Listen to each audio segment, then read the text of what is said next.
From Deloitte Tax, welcome to the Tax News and Views podcast. In this series, we talk to specialists from Deloitte about the latest business issues. I'm Carrie Falkenhayn, your host for Tax News and Views. And today we are talking with two international tax specialists from Deloitte's Washington National Tax Practice. We have with us today Mike Mao and Aziza Yildiasheva. We're going to be talking about a new set of proposed regulations focused on the taxation of foreign currency gains and losses. Specifically, those gains and losses related to a qualified business unit that operates in a currency other than the currency of the owner. So, for example, if a U.S. business receives an income allocation from a foreign branch using another currency besides the U.S. dollar, they would translate that income allocation into U.S. dollars using the applicable exchange rate. If later they receive an actual distribution from that branch of that same income, the exchange rates could be different, resulting in an economic gain or loss. Clearly, this is a complex area, and it's covered by Internal Revenue Code Section 987. And Mike and Aziza are going to be sharing with us the latest. So, Mike, when do you think the most recent Section 987 regulations will be finalized? Thanks, Carrie. That's a great question. And I would say these are long-awaited regulations. And just to step back a little bit, the 97 statute was enacted in 1986. And, it gives you some general ideas of how to compute and what should be taken into account from the translational gain or loss perspective, but did not provide a clear framework or methodology for measuring such translational gain or loss. And therefore, it has been a debate ever since then, and an uncertainty in the area for the last, say, 37 years. And over time, there were a few different proposals from the government. So the first one was in 1991. They had a proposed regulations that basically adopted what we refer to as the earnings and capital methodology that basically measures 97 gain or loss, i.e. translational gain or loss, with respect to all assets for QBU. And that was a fairly straightforward approach. But then the government in 2006 issued a different set of proposed regulations because they saw that there was some stuff that they didn't like the taxpayer were doing under the 1991 proposed regulations. And the 2006 proposed regulations basically changed the entire paradigm of how you compute 97 gain or loss and basically bifurcate the assets of a QBU into what they refer to as mark items and historic items. That just means that they are treating financial assets and liabilities and fixed assets and liabilities very differently from the 97 perspective. And they will assign different exchange rate translational methodology to each bucket of those items, which make it pretty complex for taxpayer to try to figure it out on their balance sheets. And then 10 years later, they finalized the regulations that they proposed in 2006. But then the final regulations, the 2016 final regulations, were deferred a few times. And to this day, it's meant to be effective on 1/1/2024. But then they dropped the proposed regulations late in 2023 that basically, based on taxpayers' choices, can affect the current effective date of the 2016 regulations. So with that being said, there were many panels. The government has come out and clearly say that they intend to finalize the 2023 proposed regulations sometime this calendar year. And they're thinking that it might be the end of the calendar year. And they also came out and say that they might repropose the partnership components of the regulations because those regulations are extremely complex and they're getting a lot of feedback on them. So again, in summary, based on all the public guidance from the government, we will anticipate that these regulations will be finalized sometime this year, probably toward the end of the year. And one important thing I would mention there is that once the regulations are finalized, taxpayer will have to consider the immediate provision impact in the quarter the regulation came out. So hopefully the regulation will not come out like, say, late December, that we're doing everybody's holiday, but that's an important thing that people have to consider. Definitely something for everybody to stay on top of when these regulations go final. So while we're waiting for that, Aziza, maybe talk to us about the type of taxpayers and what they should be thinking about under these new regulations. Thank you. Everybody should be thinking about these. I'm teasing. So Section 97 itself, as you said in your introduction, actually applies to any taxpayer with a flow-through QBU that has a different functional currency. So as you said, a taxpayer with a branch or a disregarded entity with a different functional currency is subject to the statute. The 23 regulations cover almost all of the taxpayers that are within the statute. And interestingly, they're broader in scope than the final 16 regulations that Mike mentioned. For example, the 23 regs now cover banks, insurance companies, REITs, QBUs owned by non-aggregate partnerships, and so on. So pretty much everybody who's subject to Section 97 needs to be thinking about these regulations. That's the short answer. There are just a couple of exceptions mentioned in the regulations, some of them more obvious than others. For example, foreign corporations that are not CFCs, or CFCs with no Section 958A ownership, or foreign individuals, they're not subject to these regulations, as well as non-aggregate partnerships with de minimis ownership by U.S. persons, and non-aggregate partnerships that do not themselves own Section 987 QBUs. These are the exceptions. And Mike, tell us about what the main changes are for taxpayers under these regulations compared to the past, or maybe what status quo is in terms of how people have reacted to the prior regulations. Yeah, sure. So as of today, as I mentioned earlier, there are a few sets of different proposed and final regulation that's already out there. And in my experience, at least, most taxpayers today are on either the 1991 proposed regulations using the full equity and earnings and equity approach, or a sort of a derivative from that approach, which is what we refer to as the earnings only approach. I think I see those the most often. And there are obviously certain taxpayers that are on the 2006 regulations or early adopted the 2016 regulations. But the fundamental change, again, from this regulation to taxpayer status quo approach is that if you are not on the 2006 approach or on the 2016 approach, then now there's a fundamental change as far as how you going to compute 97 going forward. And because this is what we refer to as the FIP methodology, because the proposed regulations use that methodology as the default methodology, which will require you to provide a very detailed tax balance sheet. And the reason for that is because you will have to bifurcate your assets between fixed assets, i.e. historic items, and financial assets. And they will, each item on the balance sheet would generally be translated at different exchange rates. And so the starting point is that every taxpayer now, with respect to every QBU, you will have to have a tax basis balance sheet, which I understand is hard to maintain and extremely difficult to put together based on just the pure book numbers.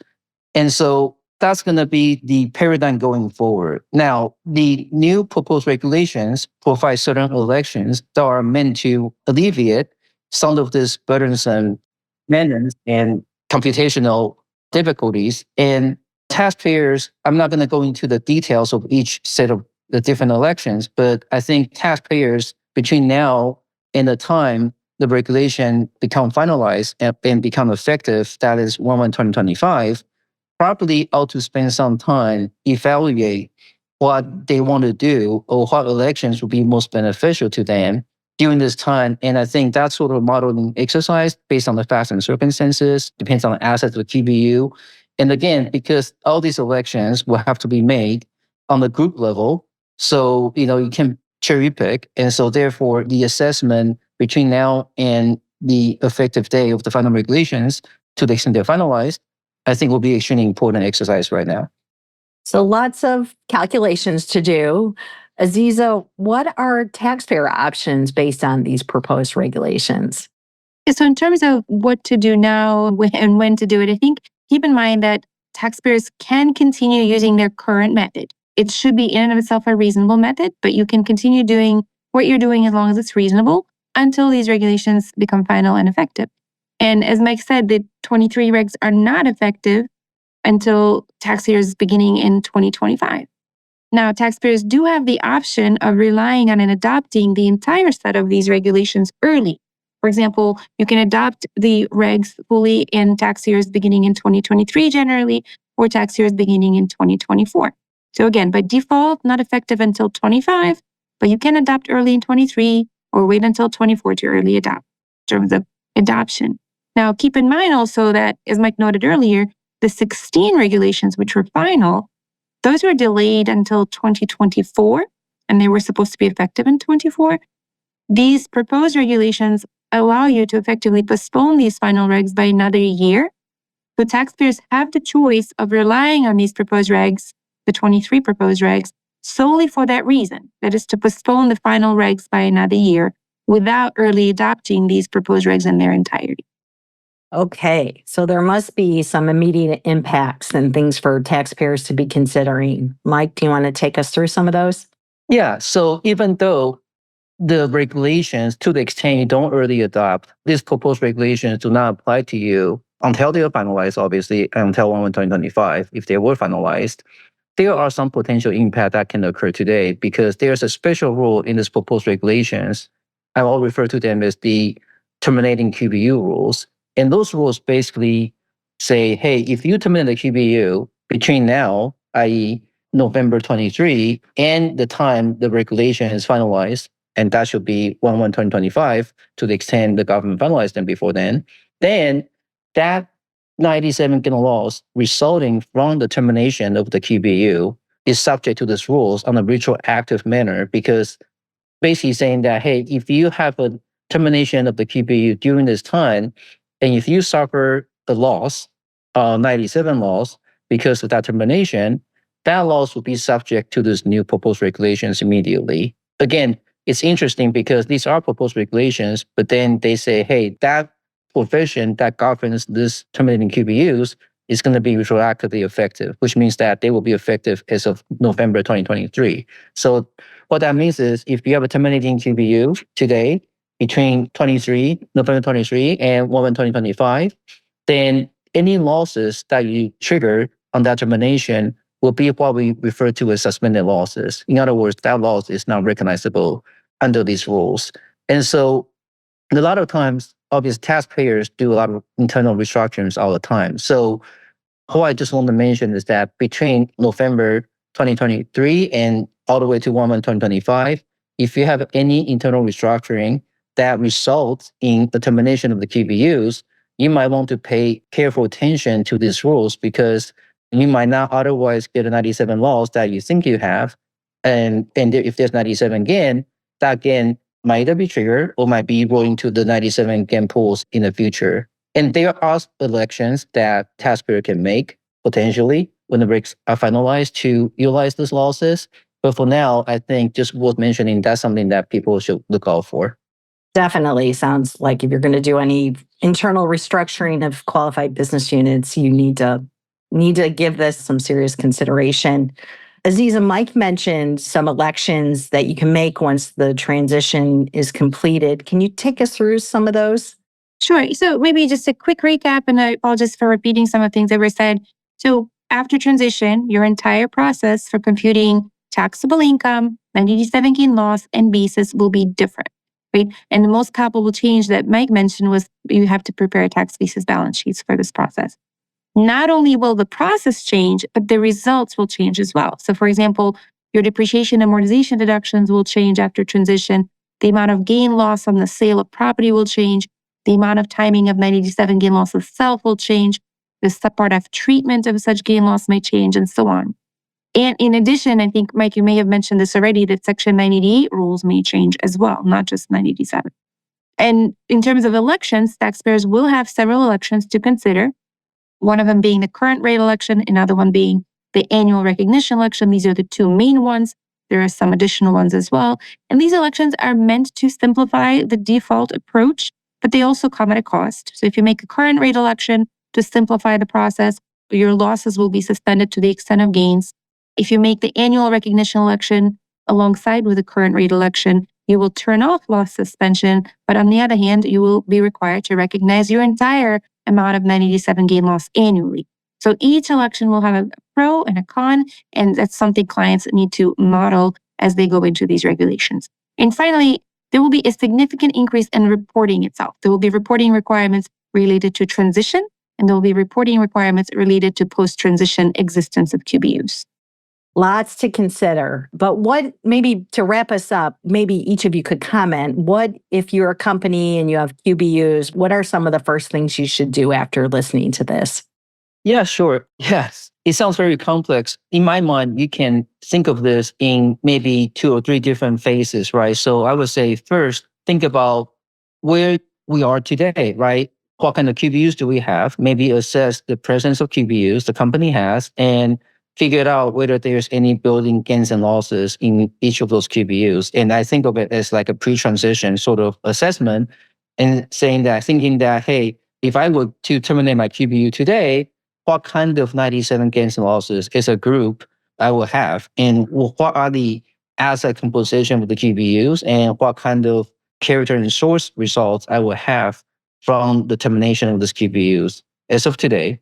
And then I think then the next phase will be, okay, we got to prepare for transition. And so whatever that you evaluated based on what you have today, then you can figure out, okay, whether I'm using the right methodology or I'm not using the right methodology, and what should I do? And then I think next phase is to prepare for future reporting and future computation, assessing, hey, how do I create a tax basis balance sheet on this QBUs, and how do I keep track of all the suspended laws or anything else that's required by regulations? And I think because these regulations are making taxpayers track many different items and attributes of the QBU, it's going to be extremely important to have a broader sort of lens looking at this and say, okay, what kind of system I need, and what kind of software or spreadsheet I would need to produce to be able to report all of this. Aziza, what would you add? I mean, I concur with Mike. I think the most urgent and important thing is to compute your pre-transition gains and losses for each QBU once you do the work that Mike described. Remember, the regs preserve these pre-transition gains and losses. They either roll forward the gains and suspend the losses for future use, or you can amortize those gains losses over 10 years. But either way, you need to know them. You will also need to know these amounts, not just to report for the transitioning to the regulations, but also to understand any result of pre-transition planning. So pre-transition gain loss computation, to me, is the number one priority. Well, thank you both so much for taking such a complex area and boiling it down to some digestible things for our audience to think about. Really appreciate it. If our audience would like more information, you can connect with Mike and Aziza directly via LinkedIn. You can also download the Tax at Hand app. You can find it on all of the app stores, and there you can search for and find thoughtware on a number of international tax topics, including Section 987.